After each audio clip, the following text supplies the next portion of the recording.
brush my hand up against your face to wipe your tears clean. It's not the end, we'll find that you've arrived. Take my hand, let me see that smile again. It's not the end, we'll find that you've arrived. Take my hand, let me see that smile again. Have you ever gotten so lost good. in the dark that you forget who you really are? Have you ever wondered so much for the end that you forget? Someone's dropped out like a kid in school. Look in your eyes when you look at me, when I touch your heart and I feel it beat, when I brush my hand up against your face to wipe your tears clean. It's not the end, we'll find that you've arrived. Take my hand, let me see that smile again. It's not the end, we'll find that you've arrived.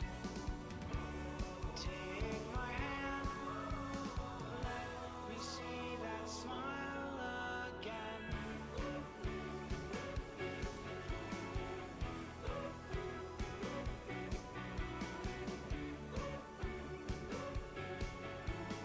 And we're back.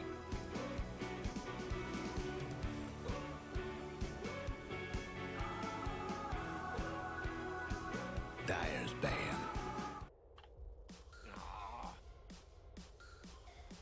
Radiant's ban.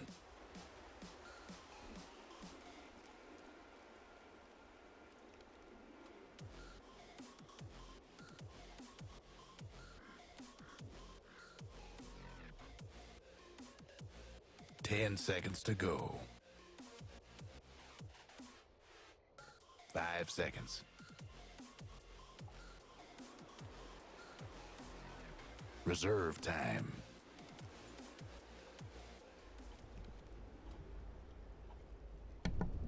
Welcome back, everyone. Tonight, we open up Week 11 with a matchup from the Techies Division where UConn faces off versus Nevada. UConn came into the second half with a strong record from a strong division, while Nevada came in without a blemish, but in a division where strength could be questioned. Nevada won't face a truer test than University of Connecticut. My name's Toffees. You can find me at Toffees TV.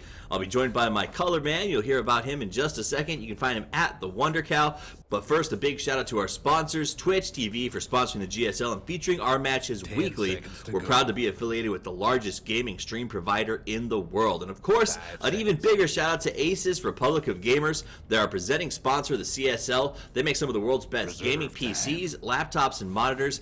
And get this, Asus is not only funding the prize pool of $15,000 in scholarships this year, but they are paying for the top 4 teams and their managers or coaches to fly to DreamHack Austin to compete in the LAN final. That's right, folks. We will be at DreamHack, bringing you all of the best collegiate Dota straight for your consuming pleasure. So make sure you tune in or get your tickets and meet us there. Gorgon, I'm glad to have you with me tonight. How are you doing this evening? All right, it sounds like maybe we gotta fix that. Let me try this real quick. 10 seconds to go. Gorgon, how you doing tonight? I'm doing pretty well. How you doing yourself? Excellent, excellent. Had a little bit of a hiccup with the sound there, but it's fixed, guys, and it's going to be a good matchup. It should be really interesting. Now, I don't know if you've had a chance to go over the tail of the tape with these two teams, but right now UConn is coming in at an overall 8-2, a 16-5 map score because they have dropped a couple of games. Nevada is 9-1, so Nevada is technically favored based on the numbers, but this is one of those situations where the numbers don't always reflect the reality. It's sort of like NCAA football, right? There are different conferences, and Nevada's coming out of a conference that's akin to the Western Atlantic Conference in football. A lot of teams that are okay, but aren't really really great performers. They were undefeated in that division.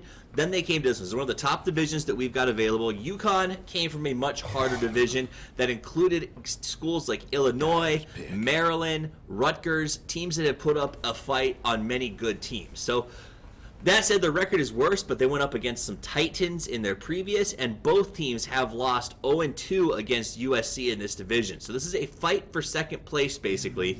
Though in this division, second place has a very good chance of going to the land finals. So this is a big game for both of these teams. The one who takes it, and they're going to try to take it in two so that they get a game advantage, Gorgon, is very likely going to be in a position to get into the playoffs. Yeah, absolutely. We're going to maybe get into a bit of the draft here now that we're looking at the overall tape. You totally lost me when you started talking about traditional sports. So I've just been looking at the draft, and I've got to say, some interesting bands coming out of both these teams. Well, tell me about these bands. See, that's what we do. Is I like to talk about the overview of the league. I like when you talk about the specifics of the draft. So give me a little bit of diagnostic of what we've seen so far. Well, Invoker and Spirit Breaker are both very popular, very successful heroes this patch, both in Pro Dota and in Pub Dota.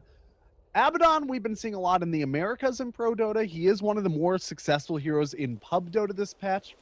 And Dazzle is a hero that has kind of dropped off a bit as of late, but the bans are what's more interesting to me. The Lone Druid ban really speaks to me as either a ban against Nevada, right? A ban against a specific player, or it speaks to me as a ban looking at professional games, seeing what has been popular in professional games and trying to get rid of it before it has an opportunity to rear its ugly head.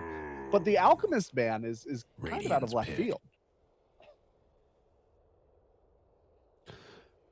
We don't typically see Alchemists played a whole lot anymore, and it really caught me a bit off guard. The Nature's Prophet to get rid of that global initiation from the Spirit Breaker, or to get rid of the follow-up on that global initiation from the Spirit Breaker, and also to help prevent some split push. It does look like the Radiant are considering a grouping strategy. Yeah. A very heal-oriented strategy. And to not harp on something we've spoken about before, but if you are joining us for the first time or you're watching a replay to sort of learn about collegiate Dota, this isn't Pro Dota. These are full-time students. These are collegiate athletes who are doing this because they enjoy it, because they want to maybe compete at the next level or just have some fun with their team. That said, it means that you may see bans like the Alchemist, because for all we know, the guys on the Nevada team here have a very strong Alchemist player. And at the level these players play at, a lot of times those specialized heroes, you just can't allow them to go through.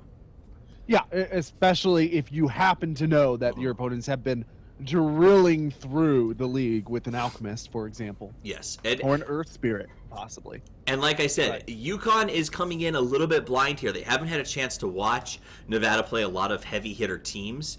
And I think that that's where they sort of have to take the safe road. They have to ban out some heroes that maybe they've seen Nevada be comfortable with in the past. So I'm excited to see how that goes. Kunkka picked up as well as an Invoker and a Spirit Breaker. A very interesting core lineup for me.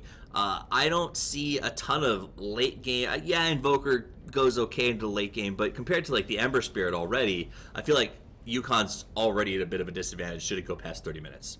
Kunkka can do a really, really good job in the late game with the combination of X and Tidebringer. He can be very difficult to deal with in terms of rat potential and in terms of high ground defense, because he can relatively safely walk out of his base, push the wave away from his base, and then zip back in before there's any opportunity to kill him, basically. And I will say, if you get Invoker up to that point where he has the 360-degree disable and a river, he's nary unstoppable. Right. So you do have to maybe hedge away. And with the anti-mage as well, it does look like Team Husky are willing to go about as late as necessary here. So they do shore it up with that. Does that suggest it's going to be a support Spirit Breaker, something we don't see a ton of? But I think it's definitely functional. I've seen it run before. I've used it myself in a couple of competitive matches. And I think that he has a bit of that function. Maybe not as much as you'd like, though, right? Because he doesn't have spells. His spells are still dependent on items. High-level play, like professional play, I think we see more support Spirit Breaker than any other type of Spirit Breaker. The other type of Spirit Breaker we sometimes see is an off-lane Spirit Breaker, but even that often comes out of a dual lane. And so, especially like teams including the former ninjas in pajamas, have really liked to run the support Spirit Breaker. We saw it a lot through last fall. It has fallen off a bit because he's just not as popular of a hero anymore. But typically when we see him these days, it is in that 4 spot role. 10 seconds to go. All right, so we'll keep checking this out as we go along. Sorry, I'm going to go ahead and fix some volume options for you guys. You can hear some of the game sounds. Viper picked up. We know how I feel about Viper, Gorgon. How do you feel about Viper nowadays? I think Viper's been really strong for a while, but he hasn't had the right ecosystem to flourish in. So I wouldn't be surprised if we started seeing more Viper. I've been saying this for a couple of months now, since 685 hit, really. I wouldn't be surprised to see Viper slowly increase in viability as push strategies become increasingly 10 seconds popular. to go. He doesn't have a lot of downsides. The only issue is he needs to have a team that 5 can push seconds. with him and that can really capitalize on that pushing potential. Right. Okay, so he's going to get picked out. He goes along with the Ember Spirit pretty well. They've got a lot of strength here going through that mid-game transition period. Do they have the ability to hunt down that Anti-Mage and stop his seconds to farming go. with this lineup so far? Do they need to pick up a little extra stun or Initiator? There I it guess is. a Slardar answers that question. Dyer's pick. Yeah, honestly, I'm not even sure that that'll be enough to deal with this anti-mage, Right. but at least with the Slithering Crush and a potential Amplify damage, if you catch him off guard, you'll be okay. There's my boy. There's my boy, Blue. Zeus gets picked up in the last spot, one of my favorite heroes, making Team Husky essentially one of those drafts where if you were in a pub, you'd go, oh, 5 cores, we lose. I'm curious to see how they choose to lane them out. If you had to put a guess out, what would you say the lanes are going to look like for the I think we're Huskies? going to be looking at a support. I think we're going to be looking at a support Zeus, a support Spirit Breaker, an offlane Kunkka, a mid Invoker, and a farming carry AM. I If I had to agree. guess. I agree with that assessment, but we can actually go into the game here and change the overlays for you and see what it ends up looking Better like get in ready. this match, guys. As we get ready for this Week 11 throwdown between UConn and University of Nevada, trying to secure the second position in their brackets. An all-important game. We do want to take this pause real quick to mention to you guys that we don't just do Dota. There's also StarCraft 2 actually runs on Tuesday and Thursdays as well. You can find them over on the second C-Star League 2 channel, which it's actually, I watched them play earlier this week, Gorgon. It was a lot of fun.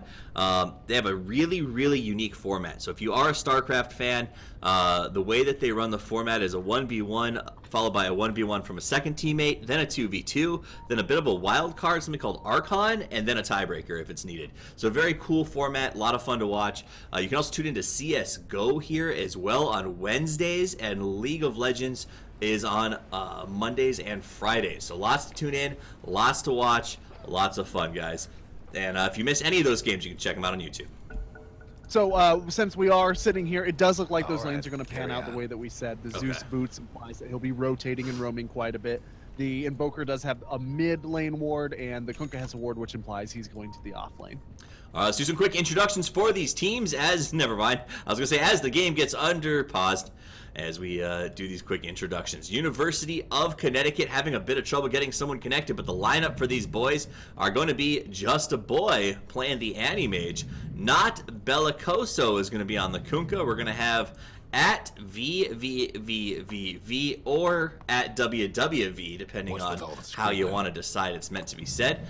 PQH will be on the Invoker, and then of course, last but not least, we are going to have the Spirit Breaker. That's awesome, he's dropping in from the sky. Played by Village Fish. And of course, here on the rating, which is Nevada, we're going to have Zila Frost stomping around on that Slardar. Shiro is going to be burning up on the Ember Spirit. Zen 1400 is going to sit with 1 foot in the grave on that Dazzle. Abaddon, played by TGK, has both feet in the grave, and Party Panda is making it sick on that Viper. All right, we're going to smoke and rotate, and I'm going to pad out because this could get aggressive very quickly. UNR making the wraparound through their opponent's jungle will slip down some wards. As they do it, they say block this camp. Zella goes in and 30 does the seconds to go. wards. A little trickier to de-ward, I guess, to get themselves a little bit of vision, and now the Wrap looking for something. The Scouting Panda will be out in front. And interesting, the only reason they're not finding someone is because UConn's taking a non-traditional strategy of going to the rune first, and now Bellicoso runs right into the entire crew. beautiful play to buy a little bit of time, but will it be enough? The slow from Viper seems to be putting in some work, but Bellicosa goes the distance and manages to get out as Shiro had no intention of chasing him away from the middle lane. So no first blood off the smoke, however, some good harass No more and bets, please. a decent early ward. Interesting decision by the Ember Spirit to go for the Flame Guard instead of the Searing Chains. I'm not I sure that I entirely agree with the decision, but it will make his laning a lot easier. Now, did you see if it was something that he purchased? Did he pick that before the engagement or as he charged in? I didn't actually catch that. I'm assuming it's something that he got before the engagement. Yes, I suspect they expected to find someone in the jungle and then he'd be able to sort of utilize the flame guard damage. Yeah.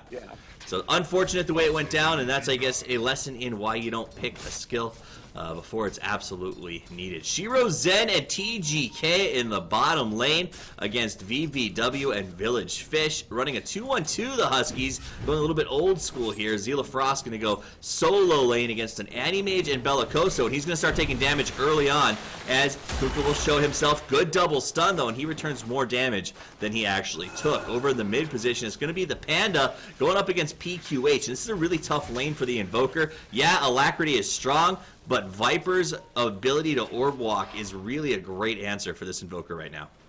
Yeah, that's a big part of this matchup, right? The fact that the Invoker can attack for a lot of damage and relatively quickly, but he can't do it without drawing creep aggro, screwing up his lane equilibrium. Whereas the Viper can't attack quite as quickly, doesn't do quite as much damage, but can do it a lot more regularly and with a lot more stability in his lane. Definitely. Now, we do see a bit of harass on the bottom. This should be a pretty interesting matchup. Honestly, I expect the first blood potentially to come out down here. They did rotate one of the tri-lane up to top to support. Zen 1400 made a quick rotation to support Zila Frost here on the top lane as soon as he saw that it was a 2-1-2. I think that that's a good choice. Zila was definitely getting harassed very aggressively. I do worry that that is going to make last hits for UMR down here on the bottom difficult unless they really manage this creep equilibrium well. Yeah, this is potentially a kill lane, like you said, though, especially with the Spirit Breaker starting to roam away. The Zeus does have the survivability of ground boots, but Ember Spirit should be able to close that gap if he decides to stop farming and try to scoot around. So it will be curious to see how that works out. I would be shocked, too, if there's not a rotation from the Slardar or the Dazzle at some point to try and get a solo Zeus. It's very squishy hero, super easy to gank.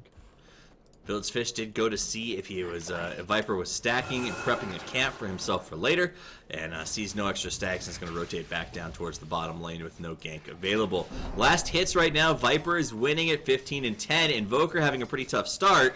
Did you see that number? It's 1-1 at the moment.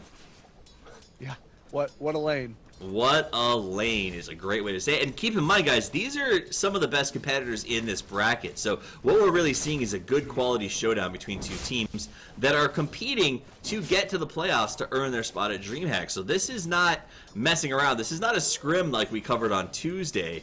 These are teams who really, in Week 11, have to come away with this win. Collegiate Dota, when you talk about watching it competitively, is a lot more like watching NCAA sports in the sense of every game matters. It's not like the pro scene, where you may not see that happen as often. Shiro managed to get out. The gank strength not there yet. VVW only has 1 point in the Lightning Bolt and did something I hate to see on a Zeus because I think that he could really be hurting Shiro if he went for static field instead. Yeah, he empirically does more damage if he gets static field. Right, 5% health reduction is usually a lot more than 15 extra damage. Right. For every cast of that Chain Lightning. So, yeah, I would go so far as to say it is the wrong build, and I don't say that very often. It's usually pretty I rare. give a lot of belief. You and I 100% believe in trust the players on their builds. This one, you know what I'm going to say? I'll say I'm going to trust WWV until I see otherwise. So far, it hasn't bit him too bad in the back, so maybe he knows something that we don't. There's a charge here coming out of the Spearberg. He wants This first is blood. The bad for Viper's Panda. got somebody coming up behind him, too. He's caught. He's got from behind. They're going to move in on all sides. This is going to be a nice Yeah, he's done. Party Panda tries to get away, but a good TP by Zen comes out. He does get up the shallow grave. They switch it up and get the first blood before he goes down. Huge play. In comes the Batten, and they go 1 for 1, but not before the first blood switch over. So that TP from Dazzle was as fast as it could have been, and his landing shallow grave could not have gone smoother. So kudos to Dazzle on a phenomenal play. You know, that's even better, too, because there's no vision down here where the Spirit Breaker charged through. It's not like he had advanced warning because they saw the Spirit Breaker charging and knew where it was going. That was pure reaction as far as I can tell. Really, really well played by both this Dazzle and the Abaddon for getting there and getting in place. Absolutely, guys. That was phenomenal play. Real quick, I do want to talk, since we have a small break here. If you have a good time, if you're watching this esports and it occurs to you that you've got friends or family who have always said, man, I wish that there was something called collegiate esports, make sure you tell folks. We're really happy to have some great sponsors this year, but we want to see viewership grow. We want to see esports at the collegiate level continue to expand. I can speak for myself as well as Gorgon. You guys might be familiar with us from some of the work that we've done on the pro scene. We really have enjoyed working with CSL because of the fact that we think that college esports is a really great growth avenue for Dota in general, as well as other esports and sort of acceptance on the mainstream. So get out there, tell your friends to tune in. It's going to be a lot of fun. Let me also just add to that, unless we're going to have some action, which it doesn't look like we will, that I've been casting a lot of professional Dota the last couple of days. I've been kind of getting back into it. I've been doing WePlay. I did a little bit of Mars TV yesterday, right?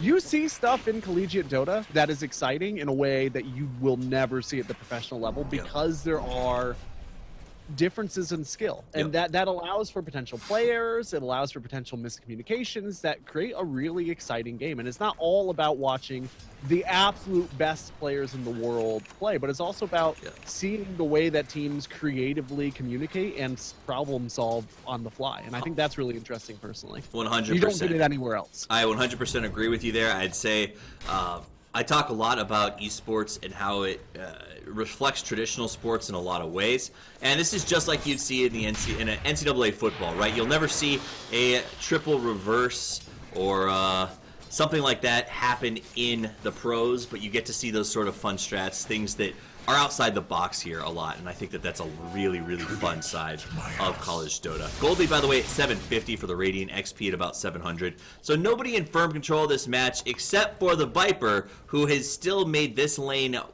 how do I say, a living hell for the Invoker. Yeah, Viper's an empirically strong laner. I'm using that word a lot tonight, but it's been applicable a lot. He is a lot. I'm going to interrupt you real quick, because looks like we might have some action. Just a Boy's going to go in. Nice stun on Zen. Charge from behind. Great shallow grave just in time. May not be enough to save a life, but it will be enough to drag them into danger zone. Gets healed up by the Abaddon rotation. Just a Boy's got to run for the hills, but Zelafrost got the sprint. Good juke from Just a Boy. He gets away into the trees.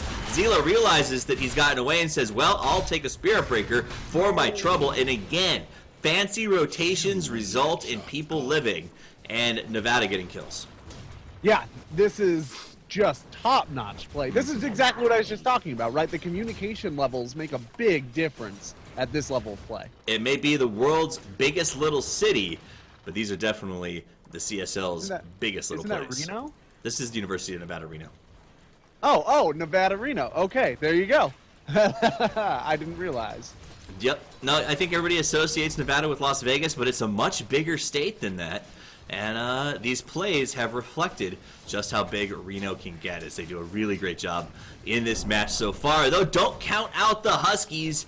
UConn, traditionally a scrappy school, and they've proven that time and time again in the CSL. As we look at the top lane where they're trying to do it right now, Village Fish can go for the charge on Zila. Zila's got the sprint off. Nope, it's not available, so now they're going to actually turn and run.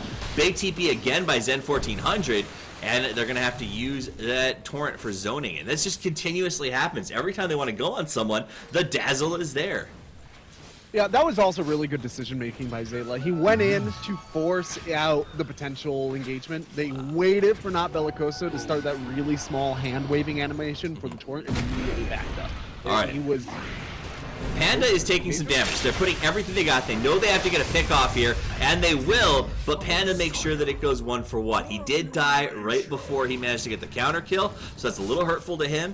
But It just shows what UConn has had to invest to try and get this lane back under some semblance of control. 39-21 to a 17-7 is an alarming first 8 minutes. Yeah, that's certainly not where you want to see yourself, right? And the rotations just have been, as we've said, really stellar. Considering there's a Spirit Breaker on the other team, the fact that Nevada are out-rotating is kind of... Now we got an interesting fight here. We're going to get X back into a Torrent. Nice rotation background. Dazzle survives the Sunstrike just barely. Dazzle is made of Kevlar here. I don't know how he's surviving these fights, but he is. Zila doing a good job of trying to keep Bellicoso in range. Ends up getting caught in the Torrent, so he can't close the gap. And now he's got to back away as he sees Just a Boy, who now smells a little bit of fish. Wants to get himself a nice meal, but it's not going to be able to chase into there. TGK comes up and hides in the trees, saying, if you want to get aggressive, I'm ready to back that man up. And this is the key to, I think, what we're going to see out of Nevada, is they have a ton of survivability and a ton of damage mitigation in the form of that Abaddon and that Dazzle, and so far we've seen it used very, very effectively. I will also say the Zila's on the Sardar's just general positioning sense is extraordinary. I don't know if you caught it, but he got X'd in that fight. Yeah. And he realized that he couldn't run back to his tower, so he ran past his opponents after he X'd. He just went with the punch and went all the way around the tree line like this. Right. Had he run straight back toward his tower in panic, he would have gotten hit by that torrent and the fight would have gone completely differently. Really great awareness and just adaptability from that player. Very nicely done. And so far, Nevada's showing us that they definitely came to play today. UConn is bringing in a rotation here. They've got Bellicosa hiding in the trees. Here comes the charge from Village Fish. Will make contact on Panda. Panda in some trouble now. Bellicosa with the torrent and the axe inside. Nicely comboed. That's a tough one to land, but they do. And they get another kill, a much-needed kill on the Viper. That's 2, and now the chase is on as Zen came in for the rescue, as did TGK, but Viper was just a smidge too far forward. Meanwhile, on the bottom, Just a Boy enjoying some free farm to catch himself back up. Yeah, so down bottom during that fight, what happened was Zeus and Just a Boy engaged onto the Ember Spirit. They did use the AA or the Anti-Mage's ultimate there as well, but they weren't quite able to grab him. 100 units or so of space created by a Fire Remnant bot Ember Spirit was the time to be able to get back to the fountain. So they lost 1 when they could have lost 2, but now PQH has to be careful. He is way down, just barely above the supports on this farm list as he tries to get himself back in. Bellicosa and Village Fish again look like they want to make something happen as they head towards the top lane. And they will run into Zila Frost, who looks like he is sort of just checking things out. It'll be very difficult for them to get this kill. And you can actually see the Spirit Breaker rotating around the outside just in case. That's a really smart move. I'm not sure why the Kunkka is going up the way that he is, but Zila should be okay here unless he gets hit by this charge before. Yeah. So he stepped a little bit too close, gets hit there. There's the Sunstrike. Knocked back out of Sunstrike, though. Not going to matter. Zeus confirms. Kill. Now the counter engagement is considering moving in, though. Here comes TGK, wants to make a play, decides, I don't know. There's the slow coming out from Zen. TGK will follow, Aphotic Shield available. Jump forward by Shiro to Remnant and charge away. Beautifully held to the last possible second to get that free stun. Zen in some trouble as Just a Boy's chasing him, but Shiro's on the backside. Wants to make a move, gets up the stun. Sunstrike is going to hit. That was a beautiful Sunstrike worth noting. Ends up getting Dazzle killed. Just a Boy blinks in, picks up the final. Now we see another nice play by Invoker, going to lock Shiro away from the rest of his team and buy some more space as Panda also came in to help out. So they finished the Spirit Breaker, lost the Dazzle in the exchange, and both teams had to really respond by bringing everything they had to bear. Yeah, that was all said and done. Not a terrible exchange for the Radiant side. They got a little bit of farm onto 2 of their cores out of that. The Anti-Mage did get the bulk, in fact, all of the gold gain for UConn. That's the only real downside. And I will say that Radiant would have gotten away with it if it wasn't for that Invoker. Invoker made some really good plays, a really strong Sunstrike, a predictive Sunstrike that got the Dazzle low enough for the Anti-Mage to finish with 1 shot. I think that Invoker not landing that and not getting a really good ice line down to sort of slow and disengage could have been very, very bad for UConn. So kudos to Invoker on that play. He's had a rough start, but is still managing to contribute effectively to these team fights. As long as this Viper does not have a mechanism, as I say that, Mechanism is on its way out. I was going to say, as long as the Viper doesn't have Mechanism, Yukon are in pretty good shape moving toward the mid game. But now the Viper does have a Mechanism up. 13 minutes is not a terrible time for that, and they're going to start rolling through some towers, if I'm not mistaken. They should. He's by himself, though. They're bringing everybody in, saying, let's do this. Let's make some action happen. There's the charge from the Fish. Party Panda going to get hit. He's number 1 on priority. Gets knocked backwards just above the right clicks. Sunstrike is going to hit this time. Almost knocked him out of it again. Boat comes through. Party Panda hits the mech. Not much you can do to survive a 4-man gank from the bowels of the jungle. They brought everything they had to bear. Meanwhile, in the mid position, I assume that Viper's yelling, push, push. They're all here. They're all here. Push, though. Like, Viper is their pusher. They don't have anybody else that does significant tower damage. So Viper's dead. They're not going to be taking the tower anytime soon. WWV got the Aether Lens up very quickly here on the Zeus. Level 8, Just a Boy on the Anti-Mage working his way towards... Looks like he's got a casual headdress there. Top towers in bad shape. Yeah, he's going into Vlad's, right? So Okay. he's presumably got that for a little bit of survivability. Now he's going to get the battle period and finish the Vlad. So That makes sense. All right, WWV gets hit. He's going to make a run. There's the save from the jump. He gets a TP out, but that's going to leave Village Fish in a really tough position. He TPs as well. So really nice play by Yukon there to both realize where they were, know the stuns were spent, bring in the charge, and then both TP to safety. Top towers taking yeah, and the hits. Spirit Breaker can be right back because he's got a charge. So if they do want to defend this, they can. They won't have the Zeus, which is a real bummer because that's the bulk of their damage right now. Big Torrent will catch one. In comes the boat. TGK takes the brunt of it, but now Zelafrost going to charge behind enemy lines. Gets a nice charge forward. Surprise Blink Dagger. Bellicosa not ready for it. Here comes the Torrent. Will catch Shiro inside the Sunstrike, but Village Fish taking a lot of damage. He will go down. The chase is on. Bellicosa will die to poison. Now the chase on WWV. TGK putting in some damage. Shiro as well. Flame Guard is not available. Just finished off activation. They finished 1, 2, 3. WWV escapes with very little health, but that's because they'd much rather kill. Well, I thought they were going to go for the... I didn't think so. I thought Slaughter would get out of that.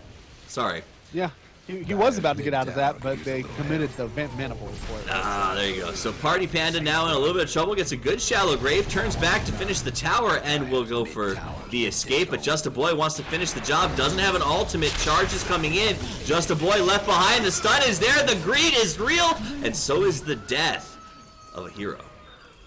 You can't justify that behavior as that anti-mage. That was pie in the sky dreams of success. That was, Yeah. no, that was rough. Przingo asking in chat, because he's, a loyal follower and deserves answers. It was not Connecticut that forfeited on Tuesday. I believe that was that Tennessee? We'll look it up. I'll look it up after this tonight, but it wasn't Yukon. Not playing anymore. Yukon has been stalwart in their attendance of these games thus far. Yukon, I think, one of those teams, I know one of those teams, that sees themselves as capable of going to DreamHack. And, it's like Complexity. It's a team where when they first formed, a lot of people were like, what are they going to really do on the pro scene? But they came with determination. They saw themselves as a top competitor. They worked their butts off to be top competitors, and now they're going to most major lands. And I think that Yukon has that similar mentality where they see themselves as great performers, and it really raises their level of play. You have an interesting depiction of, you said Complexity there, but other than that, yeah. No, I'm not talking about New Complexity. I'm talking about original when they first came to Dota, and everybody was very skeptical about how they do, I think. But like the current Complexity or like the old... Like when they first rolled in and started, like when Complexity said, we're coming to Dota. Gotcha. Back when it was like fluff and stuff and IX mod playing Complexity. No, I'm talking about New Complexity, rebirth of the team's return to Dota. Gotcha. Okay. I just didn't follow the timeline. That's all. I gotcha. I think I joined after Complexity Fluff. In Complexity IX Mike's era. There's definitely Complexity Era 1, Complexity Era 2. Gotcha. In Dota. In fact, that Dota differentiates between the two teams. Oh, we're going to interrupt because Shiro gets caught, rocked, dropped, and knocked back to base in a very good initiation. But Zelafrost on the follow, jumps in, makes the stun, but everybody else is still here. So Zela's got it back up. Village Fish is low, but he'll be able to get himself out unless he walks into a death trap from Panda, which he just might. Panda's coming, sees him, and Village Fish goes down. And we do have a Battle Fury now completed on the Anti-Mage. Presumably he's going to go straight into his Vlads. And yes, he does finish the Ring of Basilius now. Yep, he's number 1 on the farm, doing a great job. Yeah, that Battle Fury came out at a great time, Yep. especially considering how active the game has been. And I believe he's died once. Yeah, he did die once. And then he picked up the casual regen before he rushed to the Battle Fury. So he picked Yeah, up that's extra true. items too and still managed to get a good timing. PQA's taking a lot of damage from this Panda. Panda got very farmed early on and is showing the power of it right now. But here comes Just a Boy. He sees Panda, says, I don't know that I want to fight this. Double turret! Procs DGK's ultimate. They'll ignore him for a second. Shiro's back though. He makes a nice sleight of fist. In comes the boat. It'll catch Village Fish. It'll get Zen 1400. Bellicoso dropping pretty low. He's going to go down. So that's 2 on 1, 1 on the other. Just a Boy now has to run. Nice job disjointing Party Panda's shot. But that will leave Nevada to push down this middle tower. Yeah, this is a stage in the game where Nevada should be winning, right? Because the supports that UConn have were pretty greedy, and the ganks just didn't quite work out a lot. So they needed really excellent rotation from the early game and a lot of success on those ganks in order to prevent this sort of outcome. But that does not mean that they're out of this by far. They have a Kunkka who goes into late pretty well, as we mentioned. Zeus also goes into late pretty well for a caster. Yeah. Anti-Mage is monster. Invoker is also a monster, and Spirit Breaker pretty well, right? So, Yep. so they do have answers in the late game if they can pad out the game time long enough. Which we will see. I mean, and I think that Zeus goes okay in the late game when he's a more of a core position, the spot that they've had him. His farm's a bit low, but I think we often forget as a support his functionality, using the ultimate to track opponents, the mini stun that's almost always available. Meanwhile, big engagement though. Zila caught by the meatball. He's going to go down, boat to follow, but it's not going to matter because Zila was killed before he could even try to respond. UConn brings the fight to Nevada. Shiro dropping pretty low, gets X backwards. Nice sleight of fist. Torrent will close. Village Fish with the stud. Shiro dropping low.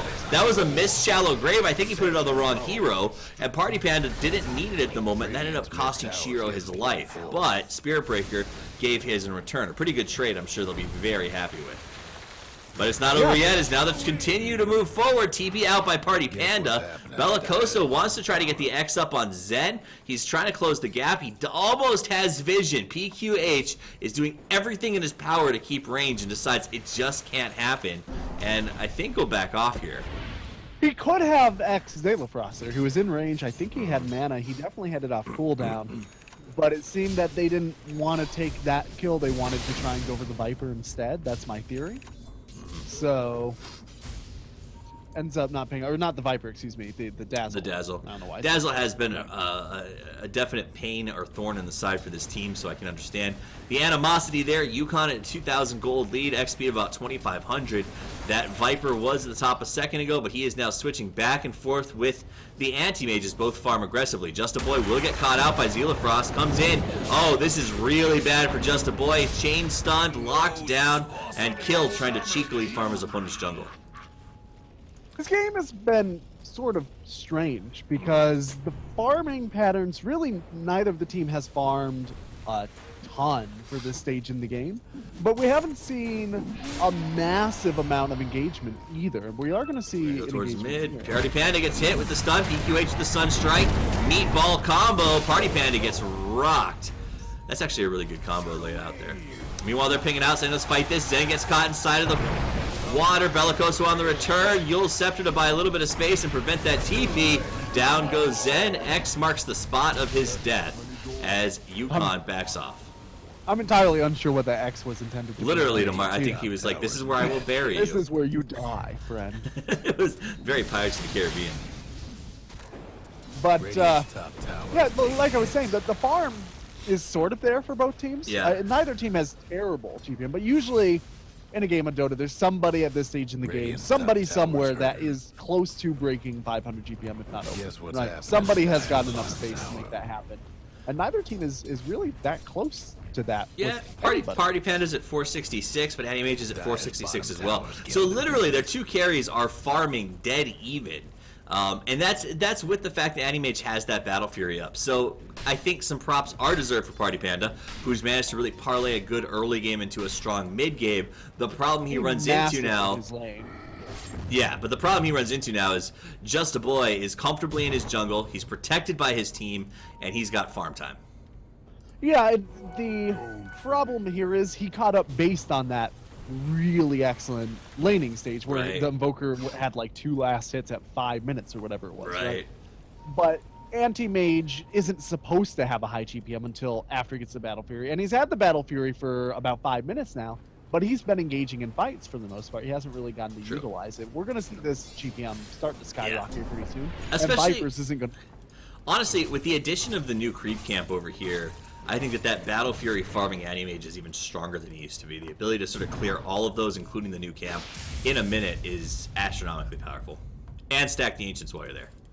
Scouting ult, just throwing that out from Zeus up on Mount Olympus, Radiant's trying to top see where all tower the is threats bad. are. And you know, They- that's the difference I think you see between a support Zeus and a core Zeus, is the idea of when those ultimates are used. Yes, a core Zeus will still use it Radiant's top to tower is scout in bad periodically, shape. but a support Zeus tends to do that a lot more often, I feel. And it's effective because it gives so much vision for the cores to just get out there and pick up what they need. Invoker's going to go ahead and farm, Anti-Mage is going to farm, and now they have to decide, do we defend the bottom lane or not? Yeah, I suspect that they will. They know that this is coming, right? Now, not only do they know this is coming, they know that the Ember Spirit is not nearby because they just scouted. All right, boat's going to come in. Party Panda dodges it very adeptly and will go behind the tower. X marks the spot as of the push, as they will choose not to contest, but instead to just benefit from the added farm time. They're going to head and use the glyph, push him backwards. It's a very slow push. They know that Nevada doesn't necessarily have push damage available, and they will pick up a little extra farm, and now we see the counter rotation. Dire gave up a bottom Confidence from Nevada as they come forward. Here comes the engagement. Yule's open on PQH. Meatball's going to land. Party Pan taking a lot of damage. Does get the last stand. Zila Frost comes in. Charge to hit. There's the contact. Finishes him off. We will also lose the Invoker, though, as Shiro puts in some serious work. WWV gets healed up by the mech. Now Shiro's got it back. Village Fish taking a ton of damage from the poison. He's on the run. He will die to the Viper. VVVVV goes boom! Finishes off Shiro, but he's going to get in some serious trouble. Force staff to safety. Bellicoso came in for the save. X marks the spot to buy a little bit of distance. Zen comes back and says, I will heal you, my friend. Cancels his TP to make sure Party Panda stays alive. And now he's got to take a slow and difficult walk back to base. Party Panda sticks around, goes for Pelagosos, knows he's in some trouble, wants to put out some damage, getting heals from the gap from the Dazzle, which is a really nice range there from those two, and he will TP it to safety with no interference, and Dazzle will run out the long way. I thought that fight would get a lot more deaths. Yeah, that was just shallow. Nobody really wanted to coalesce on any particular target. They just took pot shots at each other for the most part. Are you tutoring math while we cast? You know, sometimes you just got to do math things. Top notch, just math things. Guys, if there was ever a reason to watch Collegiate Dota besides the awesomeness of Collegiate Dota, you can also ask your difficult math class questions to Gorgon during the cast. So tell your I'm friends. terrible at math. Please don't ask me math questions. Whatever. I'm actually really bad at math. You're good at reading numbers, but you're bad at doing math. Yeah, no, that's exactly what it is. Yeah, no, I use a calculator for everything. For absolutely everything. I don't. But I just the important don't thing touch for them. me is that I know what numbers mean, not how to find them. Oh. I know what they mean when I see them. For example, I see that Anti-Mage's GPM has gone up to about 540, and There I you know go. that is a sign of trouble coming in for the Radiant side. Trouble. Once that hits about 600, which is going to be Ooh. maybe 5 Village minutes from now. Fish! Village Fish thought he was being cheeky, but all he's gonna be is dead! Zila Frost gets a nice initiation, and now Zeus has to run for the hills. He tried to harass Party Panda, but like, what are you gonna get? This guy's... Party Panda's too difficult to kill right now. And that charge was to do nothing but tease him, basically, and say, I'm watching you. Tell them that you have a ward, which they now have dewarded, and put yourself in a spot to get counter-initiated on. All right, well, with the amplified damage, this roast should be super easy. Of course, the scouting Zeusel is going to alert He's gonna go everybody for the what's steal. going on. He's gonna go for the steal. Oh, Kunkka's going to go to help him, too. He's got Ghost Ship and Torrent. They've got to be careful here. All right, here comes the harass. There's the torrent. Ghost Ship's gonna come in now. Just a boy for the steal. They have the vision. The stun is there. Did he get it? He got it. He's in deep. He stole it, but he's taking some serious damage. Wants to go in. Another torrent. Party Panda dropping pretty low. The ultimate gets everyone. It's a triple. Deaths everywhere as 2 go down. They want to make it 3. Party Panda. Nice force step forward, but it threw Just a Boy off his track. TGK gets very low. They decide to go for the guaranteed kill. He denies himself, though, and gives up no gold on the death. Party Panda will TP to safety. 3 die. Will they make it more as Shiro came back to fight, but at what cost? Shiro in some trouble, trying to make a run, trying to get away. Is it going to happen? The stun is there. Shiro is dead. It's 4 given up. And the Aegis stolen in a beautiful execution by Yukon. Not just the Aegis. I think they also took the Roche hit, so they got the gold for it, too, if I'm not mistaken. Yeah, I think Anime's got the last hit there. Wow. So that ends as a almost 1,900 gold swing, including 1,700 net gain for Yukon. Wow, look at that thing. That's crazy. Wow. Yeah, that's they are having a good time. University of Nevada took a gamble, and Yukon showed them why you can't gamble in their neck of the woods, because every single time it comes back to bite you in the backside as he gets it. It was just a beautiful play. As soon Combo as was that there. torrent came out and the boat didn't should've immediately follow, they should have scrambled Yep. the battleship. Yep. But you know, it was at that point where it was low enough. They said, "Oh, Torrent's on cooldown. Let's try to finish him quickly. Maybe we'll get a crit."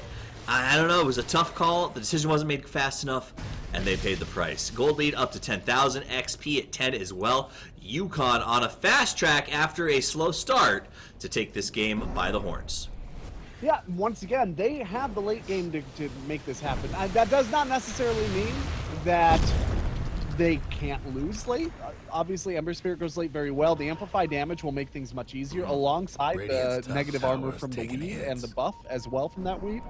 It could go either way, but I would be worried playing into Yukon's late game. Let's just say that. Now, we had a nice segue. I wish there wasn't a 2-minute delay. It was the math thing. Oh, yeah. I know. I need to know how to read numbers. Blah blah blah blah blah. All right, I thought the charge was going to go through. Canceled wisely. Village Fish making a smart choice. Bellicosa goes in awful deep, wants to move on Panda. X marks the spot. Here comes the torrent. The stun from behind. He gets out of the ship, gets the shallow grave. Now Village Fish has to back away. Zeus going to make sure that they see everybody on the map. And now they are in full retreat mode as Yukon comes pouring down the middle lane like a flood. Party Panda gets hit with a nice shot by Zeus. It was a blind shot, but you saw the pings from Radiant because they thought there must be vision up here because of how accurate it ended up feeling. And that's my favorite thing. I love seeing Zeus's do that. You take the blind shot uphill whenever you have the opportunity because it's got that AoE contact range, right? So you don't have to be exactly accurate, but it will do damage between that and the possibility of them being close enough to take damage from your third ability. They almost always assume there's a ward, and we'll probably see a sentry headed out there pretty soon.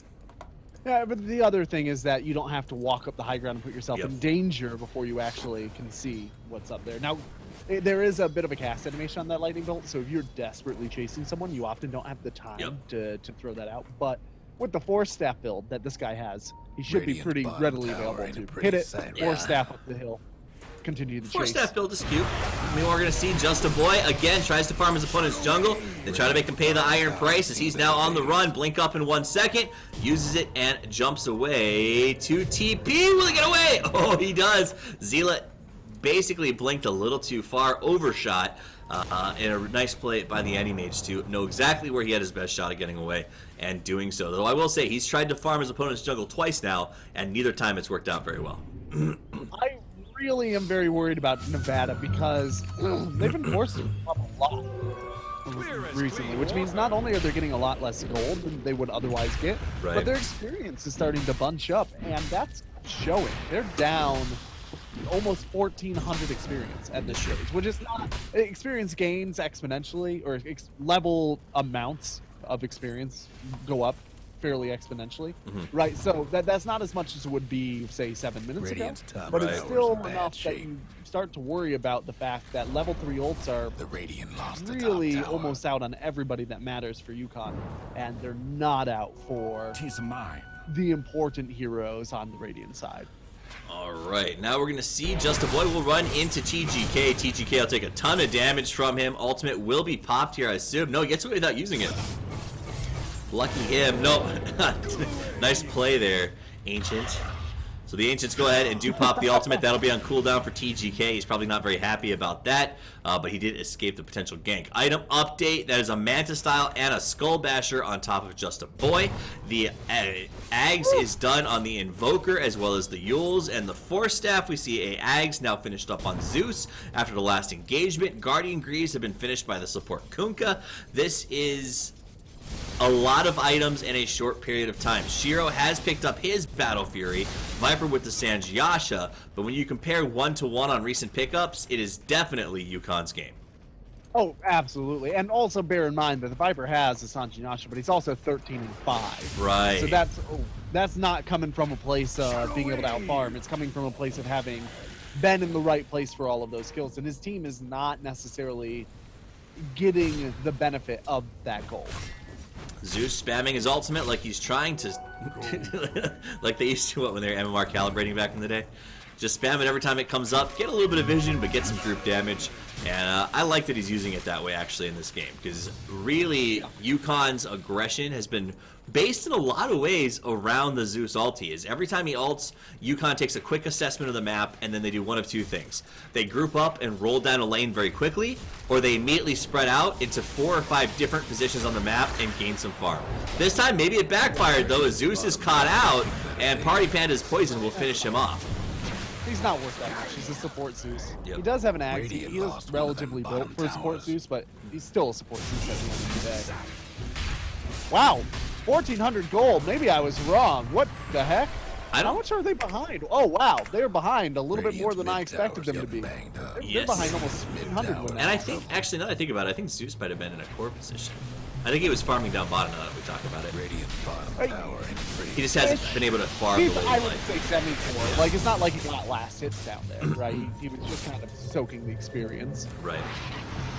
Alright, so there's going to be a Yules. In comes the Invoker. Nice play there. Good Torrent. Ship as well. Shiro caught in a perpetual state of stun. Good Shallow Grave. Zen says, here's your Shallow Grave. I'm out of here. Deafening Blast is going to catch one. X will bring Shiro back, and he will land inside the Torrent. Bellicosa, to his credit, has landed these combos, which are difficult to land.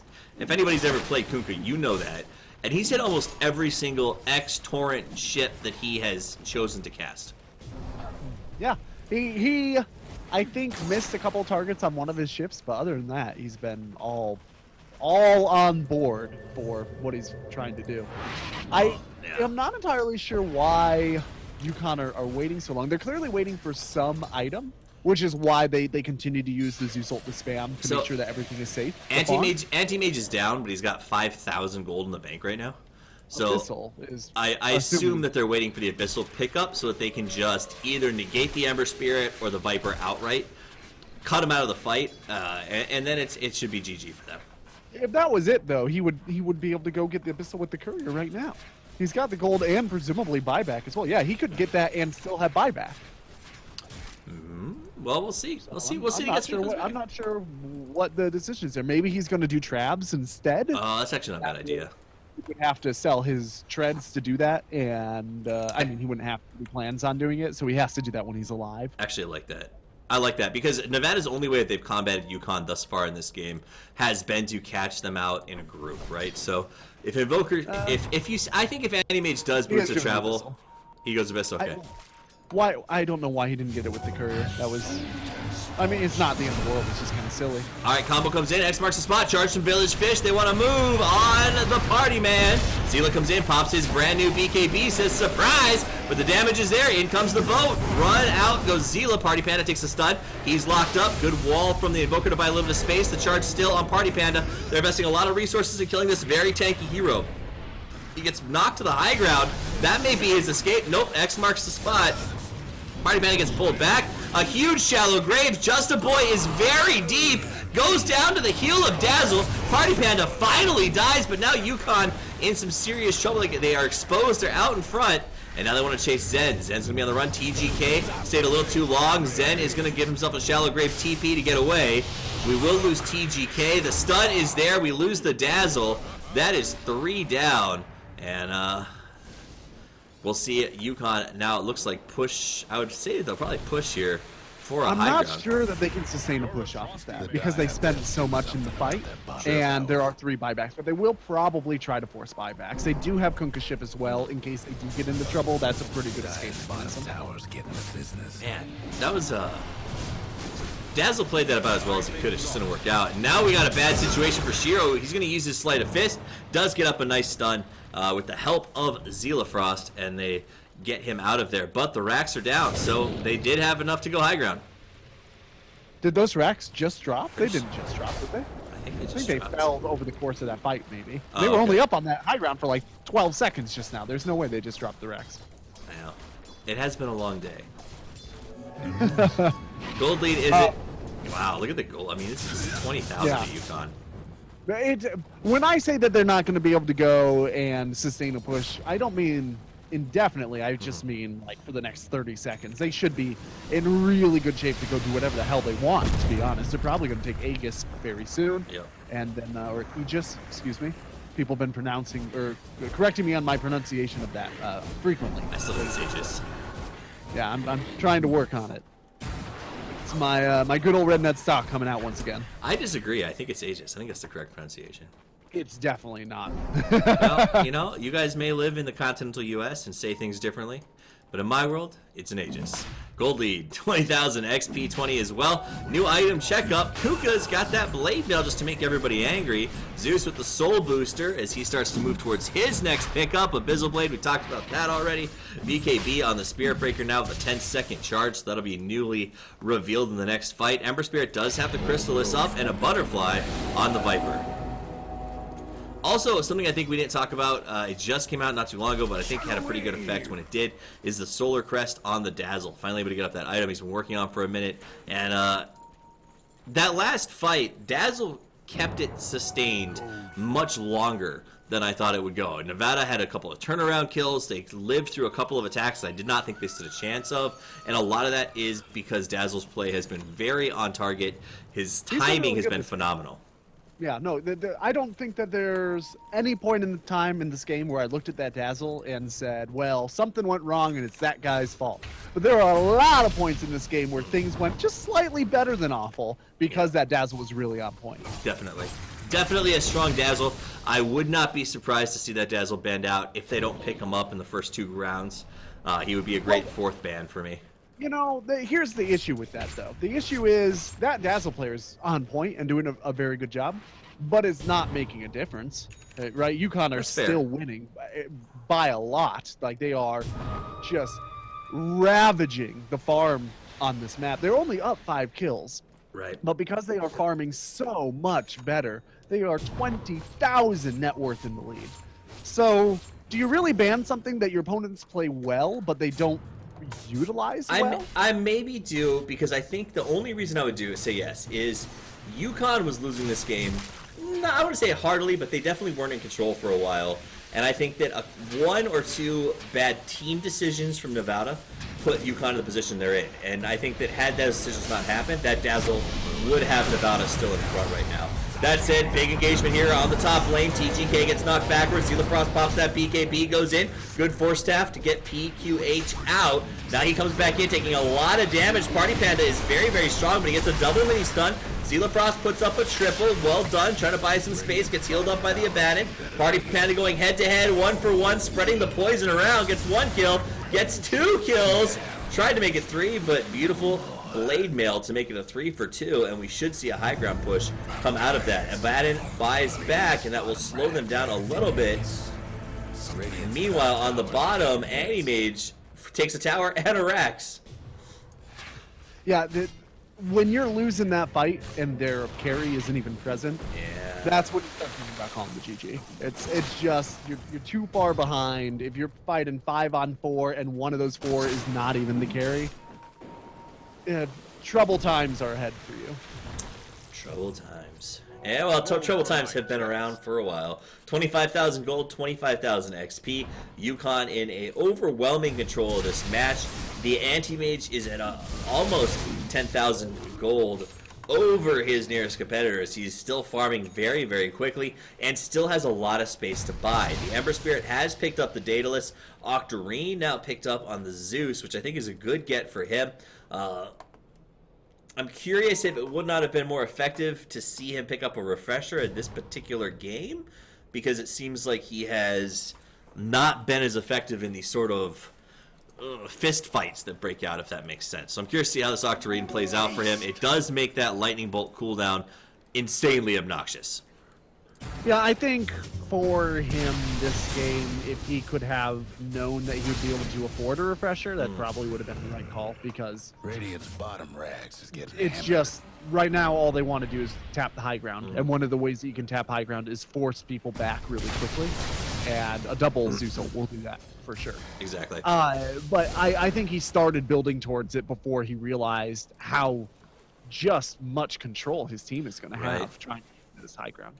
That makes sense, because Perseverance, good item, independent of it becoming Octarine. Right. And he, like you said, we saw him use that pretty effectively, getting the mana regen that he needed to keep this hero going. And Octarine, not bad. It drops you down to 4.5 seconds on the Lightning Bolt, 1.3 on the Arc Lightning, which essentially means you can consistently spam something almost on complete rotation. So, and once that happens, mean, he gets us a lot of His damage. arc lightning is basically the same speed as his auto attack. Right. That's pretty much where he is. It's 0.2 second difference between his arc lightning and his auto attack. He essentially never auto attacks anymore. He just arc lightnings. And it's a lot because of the fact that now he's got 4 points in static field. That's a consistent 11% spam. And I think that's what a lot of people underestimate with the Zeus, is the fact that it's not that he's spamming the arc lightning on you. That's super annoying. But the fact that every time he does it, you lose 11% of your health. Right. It is, of course, your current health. So the first time it's going Right. to be 11, then the second time it's going to be like 10.01 or something like that. 10, basically 10. And then it will continue to diminish there, but that's what the lightning bolt is for, right? Exactly. When you get too low to actually use the static field to whittle them down, it means they're already dead. Exactly. And that is why I find Zeus entertaining. Plus, he's got the Arcana, so that's cool too. And we'll see the push down the top lane as Yukon brings in PQH with his boots of travel to start leaning, because the bottom is doing the same thing. X marks the spot for Animage, comes out, gets a little bit of farm, jumps back to safety. No big deal. The split push is real. Village Fish deciding where he wants to go. He's got that ever scary Shadow Blade on the Spirit Breaker now, which makes his initiation for these ganks very, very terrifying for anybody from Nevada to come down. Yukon are arguably playing this too carefully. There he They're goes. taking Just a Boy their comes in, time. takes a Rax, Ain't no longer with us. jumps away. If they do get jumped here, if Just a Boy gets jumped while they're trying to play this very careful split push oriented style, and he dies, that's a big swing in the way of the Ember Spirit. And I presume that they are trying to be careful in order to avoid On the the middle, Ember Just a Spirit. Boy. Here comes the stun. They move on Party Panda. BKB pop by Zayla Frost. Party Panda going to be on the run. Just a Boy putting out some serious damage. Zeus puts up his ultimate. Dazzle going to drop down because of it. Zayla Frost on the run. Just a Boy for the chase. Bellicosa comes in. Zayla Frost going to die. Gets pulled away. He goes down very, very fast. EMP comes out. Just a Boy gets thrown to safety. Beautifully done with a good force assist after his blink. Party Panda, the charge from Village Fish. Party Panda getting very, very low. Torrent going to finish the job, presumably. Party Panda tries to finish off Bellicoso as he does it. Bellicoso pops the blade mail, finishes the Panda, finishes the tower, finishes the Rags, and very likely finishes the game as the charges and the GG come out.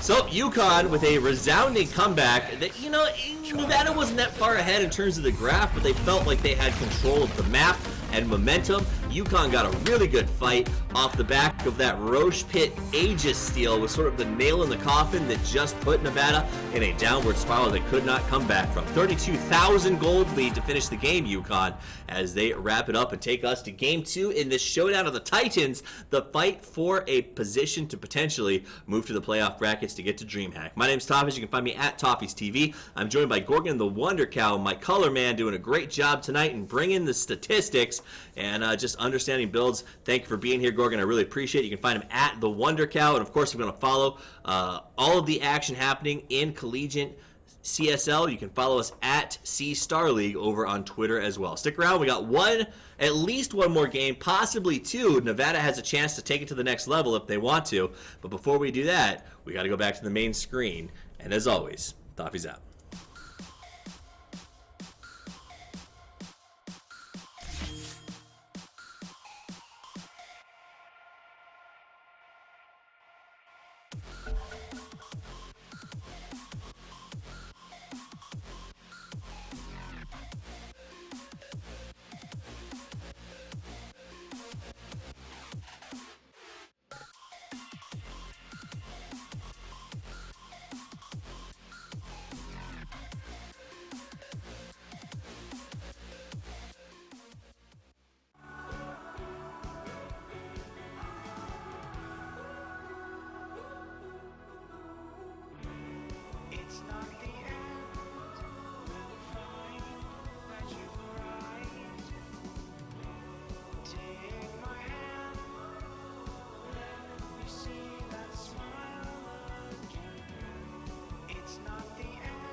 Dyer's ban.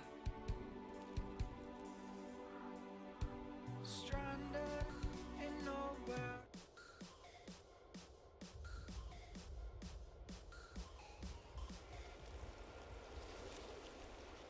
10 seconds to go. 5 seconds.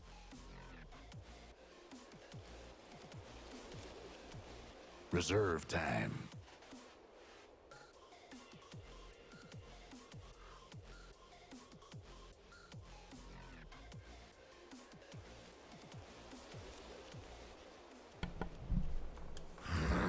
Welcome back, everyone. Tonight is week Radiant's 11, ban. game 2 of this matchup between University of Connecticut and University ban. of Nevada. Both teams vying for those top positions in their brackets. A big shout out to our sponsors, Twitch, for sponsoring the CSL, and Asus, Republica Gamers, for not only giving the money for the scholarships, $15,000 in prizes for Dota, 10 but seconds also to go. in agreeing to pay for the flights and accommodations of every 5 player seconds. and coach who makes it to the grand final. So a big shout out to Asus Republica Gamers for supporting college Reserve esports time. and its continued growth as we head to DreamHack for the grand finals later this year. My name's Thomas. You can find me at Toffee's Radiant's TV. fan. You can find my color man and co-caster Gorgon the Dyer's Wonder Cow pick. there, as well as at the Wonder Cow. How are you doing tonight, sir? I'm doing pretty well. We're going to have the exact same bands except an Invoker instead of whatever.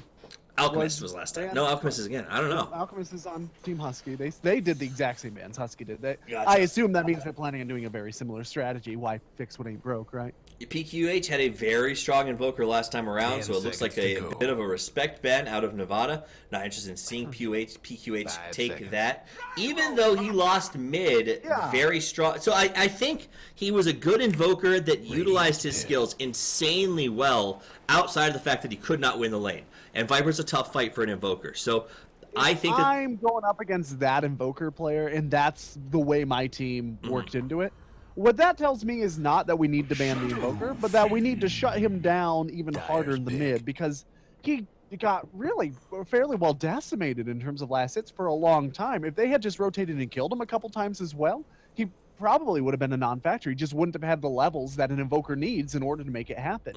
Sunstrikes or no, he still needs to be able to output damage before he's viable in any way. That's true. Well, they seemed like they were scared enough of his ability to combo in the late game if they got rid of him. Gyrocopter going to get 10 picked up seconds to first go. by Nevada. Shadow Fiend and Spirit Breaker for Team Husky. 5 So they did seconds. run that Spirit Breaker last time pretty effectively. Shadow Fiend looks like he'll be the replacement for the Invoker, if I don't miss my guess. Reserve time. Which tells me that PQH has a very strong stable of aggressive heroes that seem to live up to his style of play. Shadow Fiend. Yeah, I would imagine the Shadow Fiend is good mid, Dyer's as you ban. said. We've seen a slight drop off on Shadow Fiend, both in win rate and in pick rate, specifically because of the increased difficulty to knock down camps, jungle camps, because of the Right. increased magic resistance that they have, right?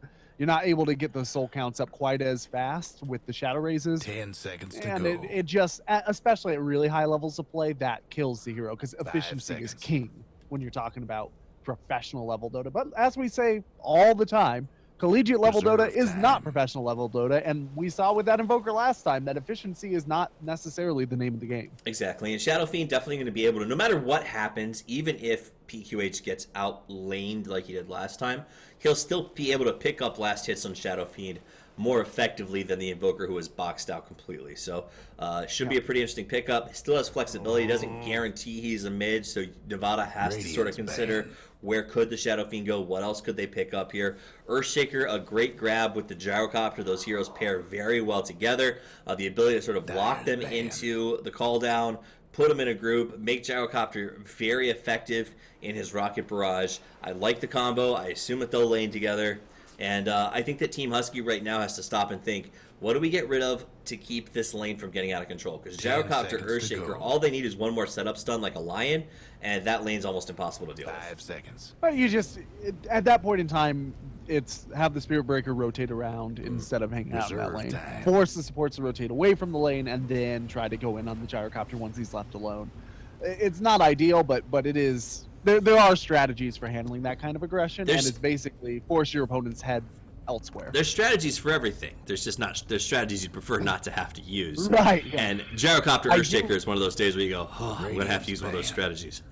I do like the Gyrocopter Earthshaker for another reason, and it is that Nevada don't have to worry about a Nature's Prophet ban Dire's to deal big. with the global potential of the Spirit Breaker. Because without the Invoker, they don't have Sunstrike, right? So if they do want to run a global style strategy like they did last time with the Zeus, the Spirit Breaker, and the Invoker, they need a replacement global spell for that. The Nature's Prophet is a relatively popular, good pushing hero that does respond to that, but you can't run that into a Gyrocopter Earthshaker. You're just begging to get wrecked at that stage. That makes sense. 10 seconds Slaughter to is going to go. get picked up here by Husky. He, I think they had Slaughter last time, 5 and he was seconds. doing a very good job. Actually, no, Zelafrost had him last time. So Slaughter was on the opposing team last time around. Husky going to pick him up this time. So it will be a bit of an onus for the player who takes it on Husky because Zelafrost played a very strong early game Slardar. So I don't know. I always feel like when you pick a hero that the other team ran last game, you sort of have an uncomfortable onus of proving that you can play it better. Yeah, but maybe. It depends on how his teammates play around him too. You know what I mean? There's the push that I was waiting for. They didn't really have anything till the Jakiro. I wouldn't at all be surprised to see a Wind Ranger come out here too, to be quite honest. Just because they really need that push. The Juggernaut is banned out. You don't normally see a position 1 Wind Ranger, but what you could end up doing is throwing the Wind Ranger into the off lane and position 1ing the Slardar.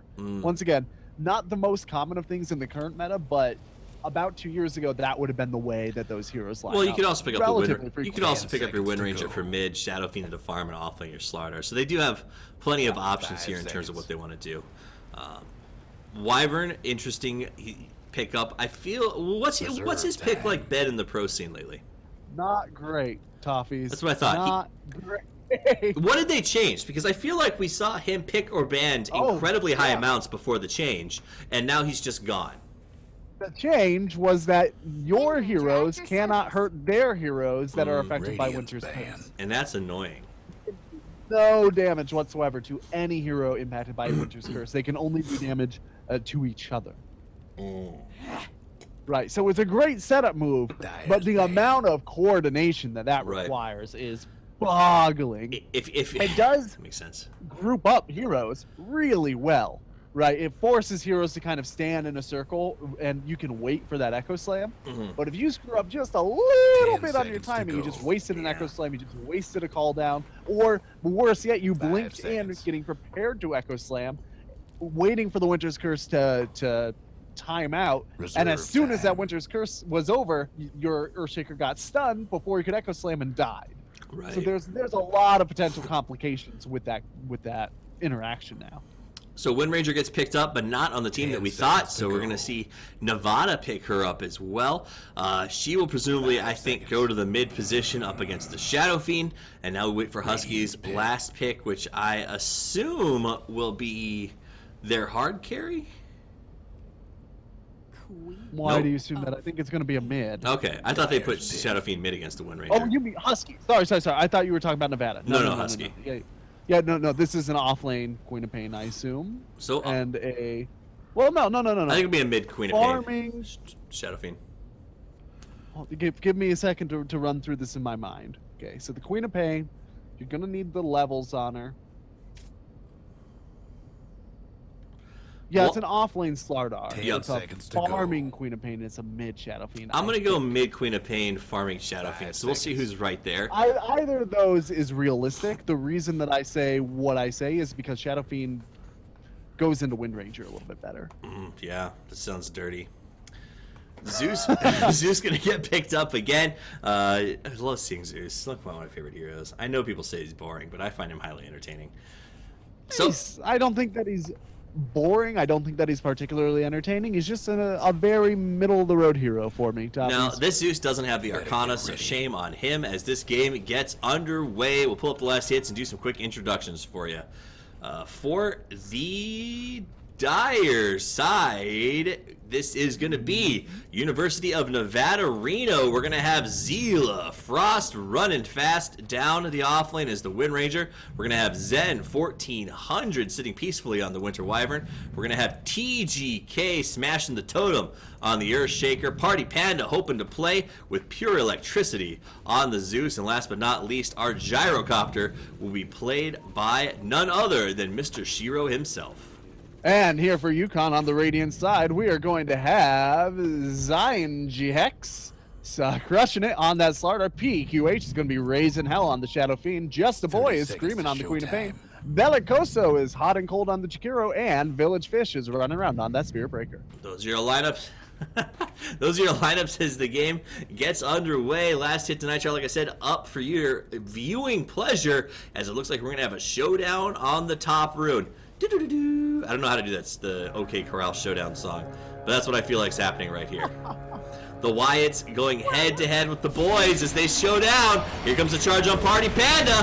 What a stow! Palacosa with the play. Party Panda now going to have to run, taking a lot of damage, and that's going to be the first blood. They lose the Zeus. That is a very tough situation to be in. Village Fish also going to go down here as TGK tries to close. The stun is there, though. They get the gyro on the return, and Village Fish somehow lives as TGK got stunned, locked up by a beautiful Jakiro play to keep that Spirit Breaker alive, and they go 2 for 0. That's huge to start this game for UConn.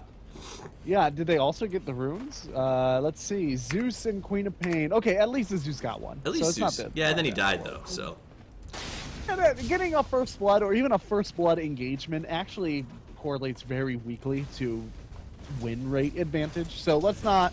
You don't want to overblow it and say, oh, they got into this bad engagement at the start of the game. Game is over, GG, WP. But it certainly is going to make their burden of execution much higher through this laning phase. I like this. I like this lineup here on the top. They're going aggressive try to try and take something away from Nevada. Dangerous aggressive try for me though with the Earthshaker here. They could also find themselves in a very dangerous situation. Slaughter taking the farm, and it is going to be a solo safe lane co-op, and the Shadow Fiend in the mid position. I think I'm about as close as you could have got into that one, right? That's I'll take it. I'll take it. Party Panda playing that Zeus in the mid is going to make life a little bit tough for the Shadow Fiend here. Brought a good amount of mana. Has got the bottle on him as well, despite his early death, thanks to picking up that rune. And Shiro going to try to keep his last hits as he goes head-to-head with XYAN Zion up here on the top lane. I'm laughing at this Earthshaker just walking up and smacking Jakiro for no reason other than he can, and then running away. Right. It's like watching tag on the playground.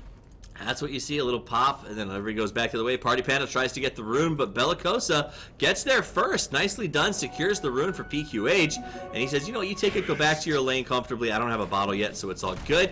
Village Fist finds TGK, goes for the right click. Here comes, I thought I heard a charge, but it's not going to pan out. TGK gets caught in the stun, knocked backwards. He could be in some trouble. Shiro wants to follow. Good play by Jakiro with the ice bath. Shiro, though, doing a lot of damage here, but taking it in return. Big double stun. Shiro goes down. Now Zen on the run. University of Nevada. It's a massacre as it's 5-0 to start this game. Gold lead already at a whopping 1,500, I'm sorry, to the favor of UConn, and they are having one hell of a start. Okay, having a 1,500 net worth lead at fewer than 3 minutes into this game, That's good. that correlates much more strongly with a victory than a first blood. This is going really well for UConn. UConn seems like they need a little bit of time to warm up in that first game, but once the Huskies got themselves running, that sled was not going to stop anytime soon as they continue to pile drive this match right where they left off in the last game. PQH becoming a little pretty relevant here in the mid, 11-6, 13-0. The beauty of the Zeus is that it's easy to get last hits. The hard part is that denies are almost impossible, and up against a Shadow Fiend, that's not so good. Yeah, you really do need to rotate in on the Shadow Fiend, and they are considering it. They have the Earthshaker here ready to go, and he should be popping out as soon as this equilibrium is taken under control by the Zeus. He's trying. You see him attacking his own creeps desperately. That's usually a pretty good indicator to PQH, though, that you need to back away. There's something amiss, and he does it well. He backs up. He gets a couple of clicks in as well. Meanwhile, Gyrocopter goes down on the top lane again. Totally missed it. sad face Gorgon expressing, I think, the feelings of Nevada as clearly as can be. Now we see a charge by Village Fish. He'll connect with TGK. Says, here's what you get for trying to gank my PQH. Here comes Zeus from the back. He has to turn back around the long way on the river. Village Fish on the follow. Gets a nice little double stun. But Party Panda gets caught by Bellicosa, who comes in to make sure that there's no chance that they get a reverse gank. So quick rotations by Yukon. They're happy with their early farm on the top lane, and now we'll see those supports begin to rotate as Slardar is sitting at level 4. Yeah, Queen of Pain is just taking control of her lane as well. So even though there are not rotations coming down to this bottom lane, Queen of Pain is getting farming carry style farm, and Wind Ranger is getting off lane style farm. Village Fish, Village Fish, Village Fish. Wow. Nice play, stuns out, gets away just in time. Fissure was a good stun, but maybe on the wrong side as they weren't able to maximize the damage coming out of the flat can at Rocket Barrage. What kind of a village just has one fish? Well, And how do you share a fish? Is it like a pet? Or they just have the one meal that they spread around? I'm confused. it's one of those Sermon on the Mount things. Like the fish just keeps, multiplying. Lots of people get to eat the fish. It is split into the many-fold fish. Okay, so here we go. Yukon's got to be careful here. TGK is hoping for a good double fissure inside of tower range, and he's going to be going for that, I think, relatively soon here. Here comes the flight from Zen. In comes TGK, puts up the stun. That means Slaughter has to go the other way. Shiro gets charged. What a play by Bellicoso. Buys some space, and they'll have to invest on keeping Shiro up. But that may not be enough, as it looks like they thought about re-engaging there for a second. But this, charge coming in. here it comes. Charge going all the way, right into the stun. Fissure going to try to make some safety. Village Fish goes around, finishes the job. Fissure without enough zoning. Slaughter will have to take a little bit of a run, but the chase is on. They want to go for TGK. They're going to try to make this happen. Here comes the charge. Bellicosa about to have his frost off as well. So prepare for that. Here it comes. TGK cannot escape. He's got to go back in the opposite direction. And literally, Yukon has been herding University of Nevada like sheep. They're like sheepdogs, forcing them to go where they want them to go. Zeus does manage to get a kill off of the ultimate, but that's the first kill of the game. And Zed in a difficult position. He goes down. Party Panda comes to help, but he's got to tuck his tail between his legs and run because Village Fish almost had the charge. Good mini stun to make sure he could get himself out of vision range. Yeah, if he had just a little more mana, he could have cleaned up a second kill there. But hey, at least I got a kill. Yeah, that's one. 9 and 1 is better than 9 and none. Gold lead at 4,000, XP at 3. Ain't nothing, Toffees. It ain't nothing. I like that. A little bit of country coming back into this cast. Gold lead 4,000, we said XP at 3. Yukon starting to get some items out. Let's check in on that right now as Yukon's got the Poor Man's Shield. Actually, the Ring of Aquila, and there it is. The Urn of Shadow is going to be up on the Spirit Breaker here pretty soon as well. So nothing huge, but they're starting to really sort of gain that momentum. Put up the net worth stack chart. You're going to see that that co-op is looking very good. And we're not talking about the character model. This is everybody right on Yukon is looking pretty good right now. They're in a pretty nice situation. So and far, I've got to say the positioning on this Lardar has been absolutely exquisite. Extraordinary through these fights. Yeah, exquisite is a perfect. He Radiant's has bottom tower even is in that good last days. fight, you saw the enchant totem come Yep. out from the Earthshaker, and presumably that was because he thought the Slardar would try to come in and grab the last hit, and then he could swing around and just barely get a trade before he died. And the Slardar stayed about 200 units away from him at all times, but just close enough next to him that he could move in with a Slithering Crush if he needed to. It was, yeah, it was like a beautiful ballet. Beautifully played, though. I will say, so far, my MVP award goes to Bellicoso, who has absolutely dominated with his ice paths being insanely precise and insanely effective every time that they've been used. Yeah, I don't know that I could even give an MVP to Yukon right now, just because everybody has been basically exactly where they need to be all of the time. They have been reading their opponents like books. All right, here comes the big stun. They want to move on Party Panda. Party Panda is going to get annihilated. Oh, the curry! Oh, no! The hits just keep on coming. It's like a Michael Jackson album, and they can't seem to recover, much like those affected by him early on. 52. This is a slaughter. Yeah. This is the sort of thing that starts revolutions, Toffees. Is it a slaughter or a slaughter? Shiro gonna get charged here by Village Fish. Nice close. Fish are actually gonna box them into Shiro. Shiro gets saved by Zen, but that's just gonna buy time for them to kill Zen as they wait for Shiro to become available again. Shiro goes down. It's a double. TGK hiding in the jungle, but being tracked on all sides. He couldn't buy a TP. He gets found. He's gonna get killed by PQH, presumably, as the charges still go in, and the fight breaks into two fronts. PQH happily gets the kill on the Earthshaker. Meanwhile, on the top, Village Fish very low. Panda wants to kill him, cannot do it. PQH comes in, finishes the job. The ice path is there. It's a massacre. It's like watching an episode of Dexter. Dexter is not this brutal. That's true. Fair enough. Now there is a return kill. They get the Slardar, but now Shiro's exposed. He goes down. It's an ultra kill by PQH, who will finally TP and say, you know, I feel like I got enough of this. I'm going to go heal. It's all good. Yeah, no, this is like just watching 16 and every 2. episode. The clips from Game of Thrones and The Sopranos where people die, just back to back, Radiant's mid nonstop. tower's 16 getting and 2 banged at not even 10 minutes into this game. We're past 7,500 net worth lead for UConn. Once again, not even out of the laning phase. This is... I mean, honestly, 16 and 2. What do you say? It's tough. You see, the gold lead is already at 7,500 at 10 minutes in right now. They're at a point where you could start to see them pull 1,000 gold lead per minute in the next couple of pushes here. Here comes Village Fish. I thought he was going to go for him. But he decides better of it. They're going to push this tower, presumably. And TGK continues to want to be aggressive. But Zen's, I think, telling him, we can't. We don't have the power to push into them right now. I can't express to you how uncommon it is to see this much lead this early on in a game, period. It's just... Yeah. UConn... It doesn't really happen. 1,000 gold a minute, usually you get that out of tower gold, not out of kill gold. True that. Right. Once they hit towers, it's tough. UConn showing that maybe their bracket was a bit harder on the opening of the season, as Nevada really hasn't been able to put an answer together since they lost that Aegis in the first game. Is it tilt, or is it just UConn coming to play?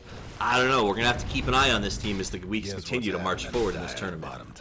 Yeah, this is definitely a team to watch. Definitely. So, Tuesday I was asked in chat by some players who's the team to watch, and I said UConn, and a lot of folks said, they've got a loss, there's undefeated teams out there. I stand by my choice. I think UConn is a team that we saw a lot of great play from them last year. This year, they're doing even more to show us that they want not only the scholarship, but that trip to DreamHack. So just to give you an idea of how, if this were a professional game of Dota, there would only have been about 270 games in history with this much or more lead by the stage. And considering we're seeing like and 42 pro... It's really closer to probably like 50. I rounded it up to the 10-minute mark instead of the 9-minute mark. Okay. Well, I mean, the fact is we see like 40 pro games a week. So if you think about that in the context, there are many weeks where you get more than 24 hours of pro Dota per day for a week, which is mind blowing and a conversation for a different time. Because that's insane in and of itself. But we'll talk about that later. And that's why it's so much fun to watch collegiate Dota. These players play once a week. They have time to prepare for their opponents. This is what they do. They play in this league and they play well. It's a lot of fun to see them pull stuff out. There's the Fisher. They got to get the kill, but here comes another ice path. The charge from Village Fish. Gonna blow his ulti. Zeus goes down with nothing but a prayer. There comes the attack on Zen. Zen dropping low. Called on to buy some space. Village Fish will likely be... Will they get him? They finally do get him. Nice shackle by the Wind Ranger. PQH pulls his ultimate, but he's too far back. They get a double for a double. Big ice path. Shiro dropping low. No! Missed the raise. Now PQH exposed. Puts off his ultimate. It's not going to catch anybody, so some wasted stacks there. A bit of overconfidence, and he goes down as well. Bellicoso could be in some trouble, but here comes Zangi, comes in, uses that stun, and gets the return on Zeus, who I think bought back for that. Did he? He did. Didn't buy back. It was die back. Because he got picked off early in the river, TP'd right back out, and he got 2 kills for his buyback, but then he died, so it sort of became a wash.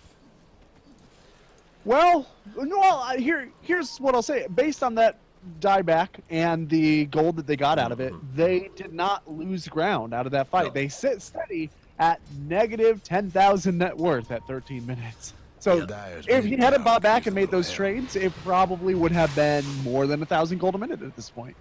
Zeus Likely would have lost his tower as well. Zeus actually, I think, got a net gain because he picked up 2 kills. So he was able to pull Yeah. himself out of the bottom. He's now 4th position in terms of farming. Though in the top 5 farm positions, 4 of those positions are green.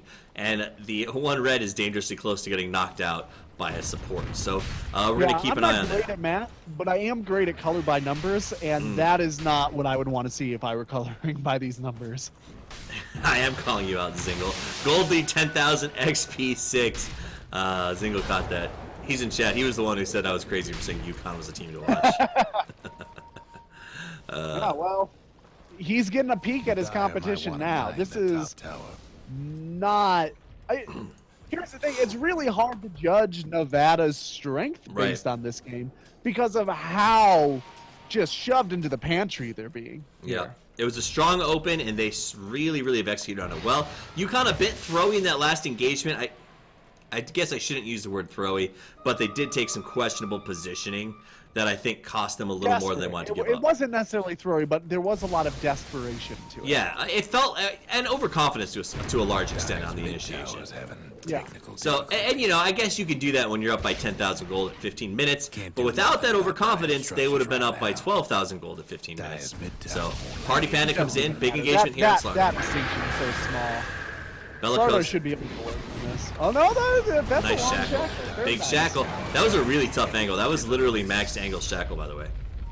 Yeah, and also probably very close to max distance. I didn't think it was going to latch, to be That's honest. true. I didn't think she could get there. Yeah, because it came at... Wow. All right, so the shackle to a creep. Zella wants to go in, but another beautiful ice path buys some space. PQH going to go invisible. Moving in, just a boy closes as well. In they turn back on Zeus. Zeus putting out a lot of damage, though. No Aether Lens either, so once he does have that... Actually, he's not going to do that. It looks like he's going to... What's he building first? No, it is Aether Lens. Okay, so Aether Lens up now. That's 8% increase to his damage. I assume that we'll see some BKBs coming out soon on UConn. How far are we from those? It doesn't look like anybody's rushing it out. All right, To be well, honest. fair enough.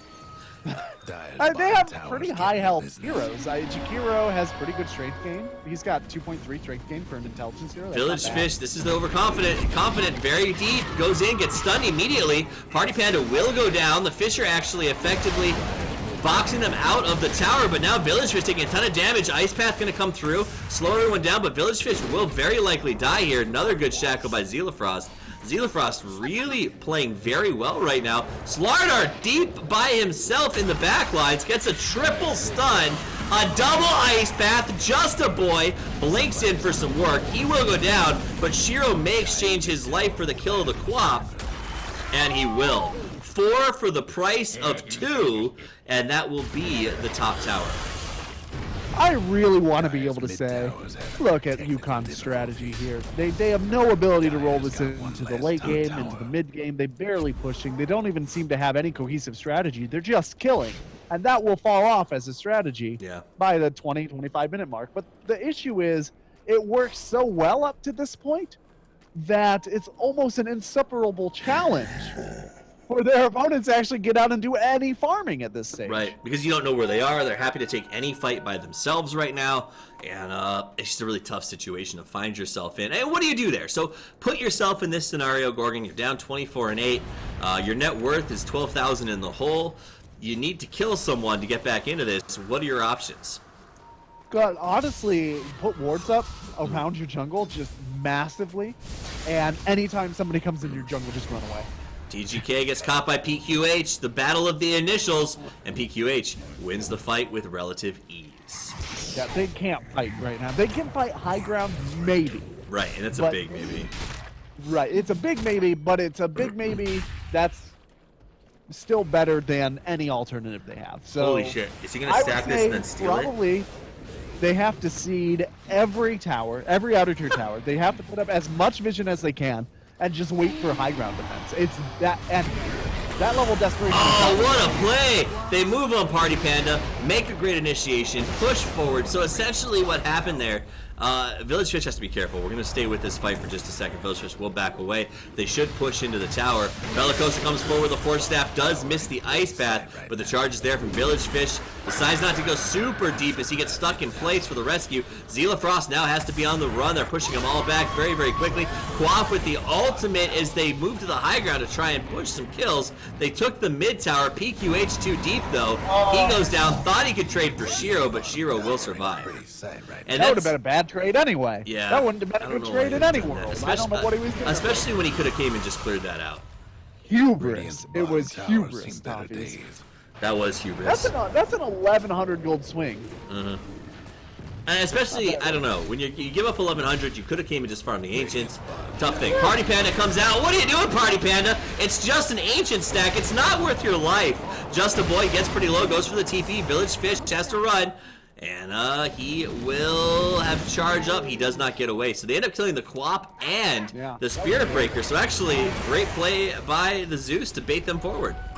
Here's the deal. Anything is worth Zeus's life right now. That's because he's worth so little. He dies and his opponent got 74 gold. Oh my goodness. He's not worth anything. He is, I mean, not him the person, but the hero is just mechanically in the game worth pocket change. It doesn't matter. He can run in over and over again at this point. They could throw bodies under the tank of Yukon like kids in Tiananmen Square, and it wouldn't make a lick of difference for their odds. Shiro doing okay on farm. He's in third place right now. About to finish the Sans Yasha. I think after this next stack goes down, they were able to secure the triple Ancient stack. And that's something that I thought if they let that go, they would have found themselves in a pretty tough position. They invested some good resources to getting the stack up there. Fortunately, the over-aggression of Yukon pays off for Nevada and brings the gold lead from 14 to 12. But will that be enough? Sans Yasha, meanwhile, finished up on the Shadow Fiend. He also has a Shadow Blade, Orchid on the Queen of Pain.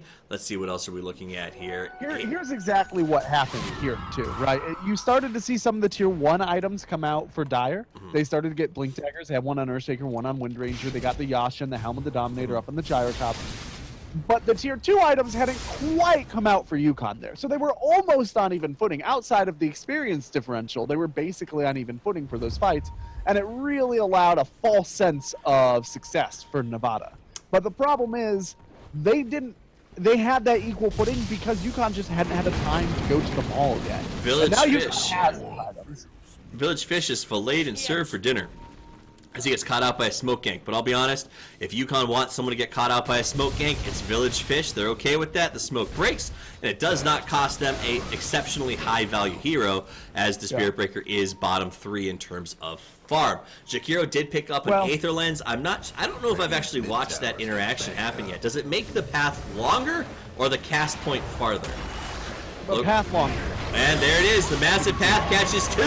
Party Panda goes boom. Shiro's got to run. The call down is comfortably avoided by everybody on the side of Yukon. They got a pick off on that Zeus, who's had a very tough game. Zeus right now 2-9. But I guess nobody really having a great game besides Shiro. Everyone's sitting at 1-2, 1-6, 1-5 over on the Dire side. Yeah, Shiro's having a great game considering the situation. But he's not having a good game by any sort of standardized measurement. He's only got not even 9,000 net worth at 22 minutes. That's really, you would expect your Gyrocop to be doing better. He farms better at this stage in the game than almost any other hero. Yukon gets the Aegis, comes out. Just a Boy gonna blink forward, looking for a little bit of action. Does get some vision just in time for Spirit Breaker to make the charge. He's gonna go very, very deep though. Lots of TPs coming out. Zila Frost and Just a Boy going head to head. Party Panda gets hit very aggressively by PQH. Uses his ultimate. Good play by TGK with the Echo Slam. Bellicosa dropping pretty low. Turns back around. They get the kill on TGK.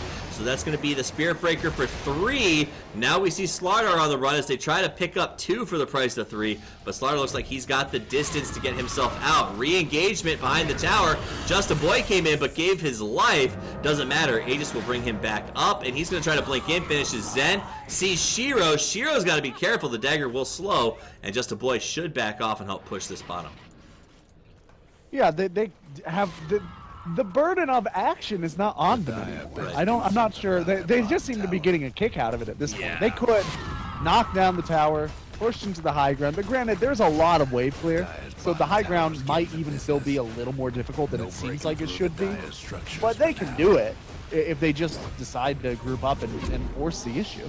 Yeah, this draft really seems to fit the Yukon playstyle. Now, we haven't covered them a lot, but it does seem to me like they play better when they take the aggressive position. When they've got their blink daggers up, when they've got big initiators, when they play the aggressive chase game. That's what we saw bring them back in the last match with that aggressive play around the Roche pit and continuing from there. And in this game, it has been nothing short of unharnessed aggression for much of this game.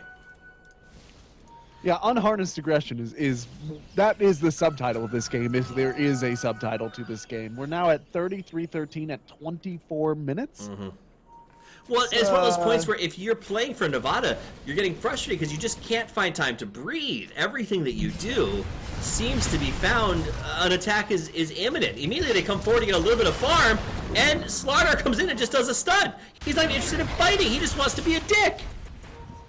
I think they were trying to move on to him there, to be honest. I think they all saw him and said, hey, we can kill this guy because he's alone, and never have they been more wrong. He's still thinking about going in with comes less in, than half Shackle health. comes out, PQA taking a lot of damage though. Here comes the charge from Village, catches 3. The ultimate from behind. It's 1, it's 2, it's 3, it's 4. It's gonna be a foot team wipe, baby. As Dyer drops it all. 5 men down, Yukon up, push for the mid. I don't know what you do at this point if you are Nevada, except maybe pack it in and head to the casino. Yukon can just attack move to their opponent's fountain and leave their computers at this point. I'm not sure that they can possibly lose. I've never seen a game with this much advantage to get dropped. But at any stage of play, any level of play. And you know, I've casted like hub games, I've casted every level of professional Dota, obviously collegiate Dota. I've seen some pretty extreme throws, but this would take a miracle. TGK comes forward and goes back.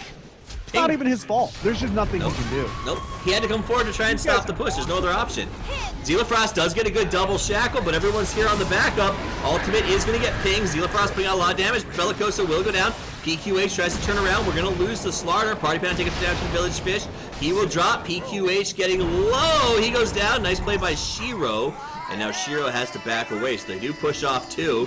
Make it 3 potentially. No, Zealafrost not willing to even try to stay out there alone and has to back, just worried about that co-op engaging. They lost the mid racks. They lost the mid tower.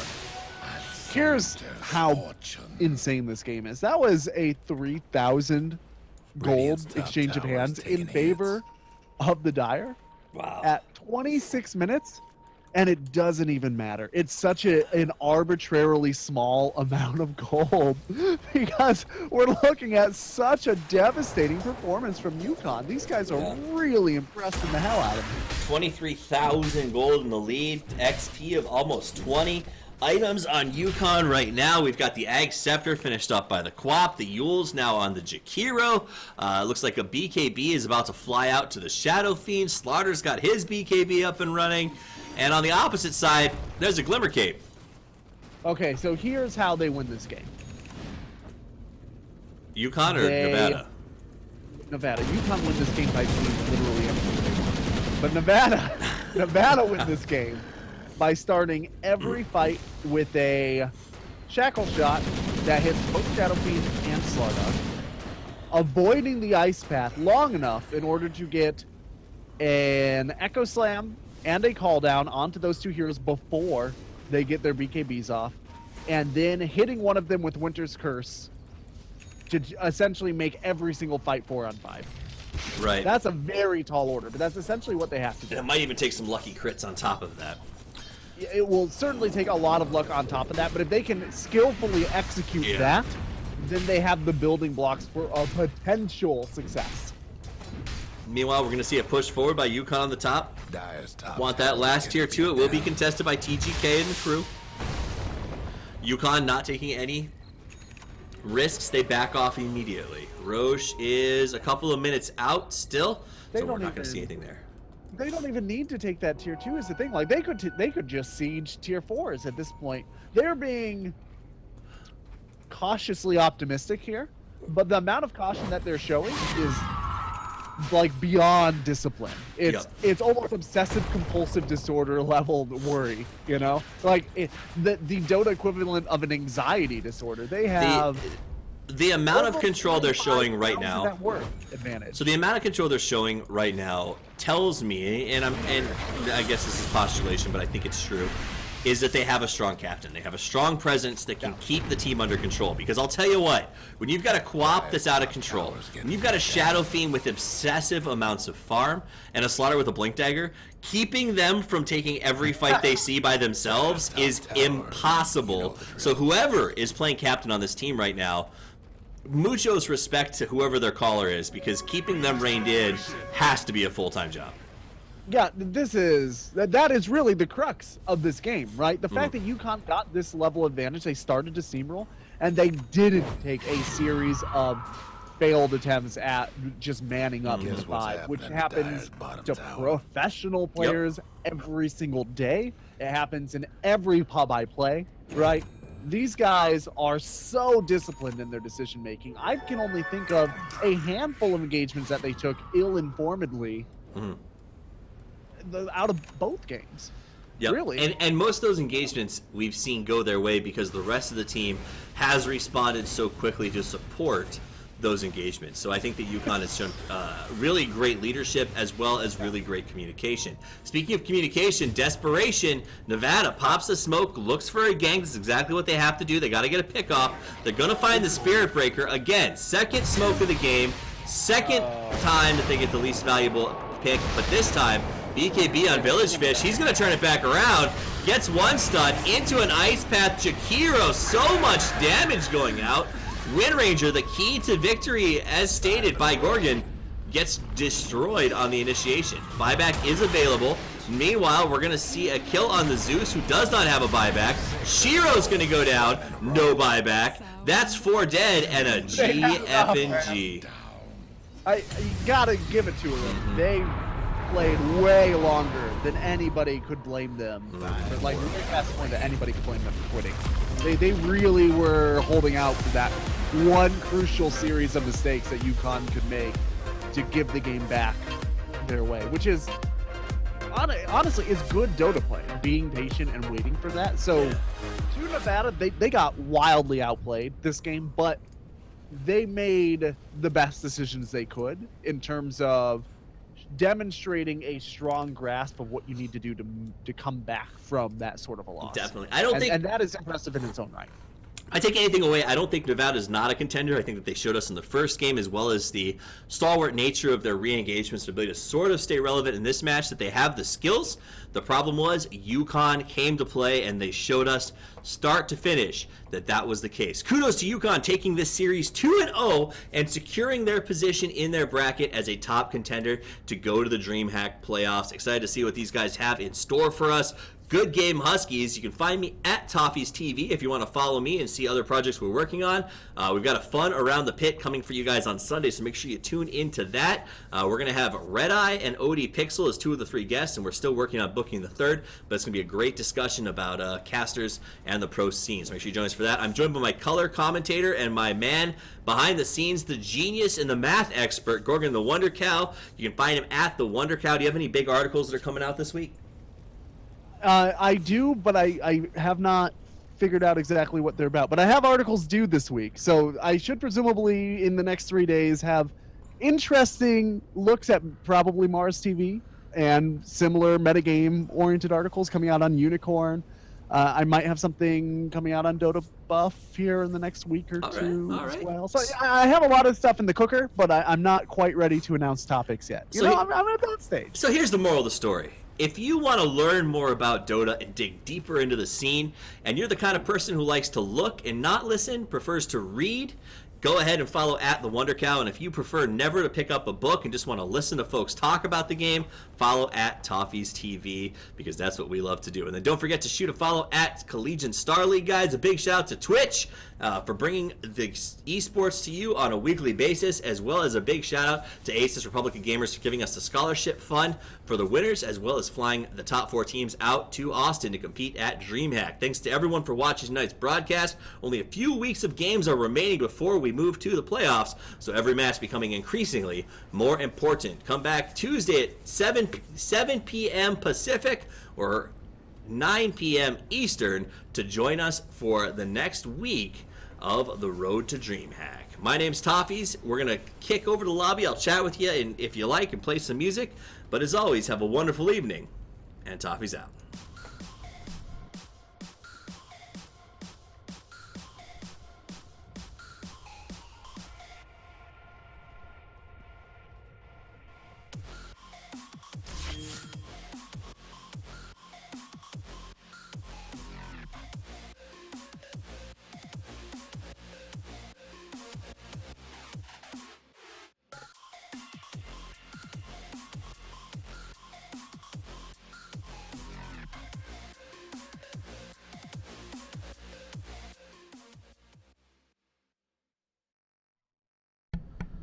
Thanks for watching tonight, guys. This is Toffees. It was a wonderful evening. Don't forget to join us on Tuesday. We'll play the last song for the night. This is our wrap-up for CSL this week. It's Sleep Easy by Fever Fever.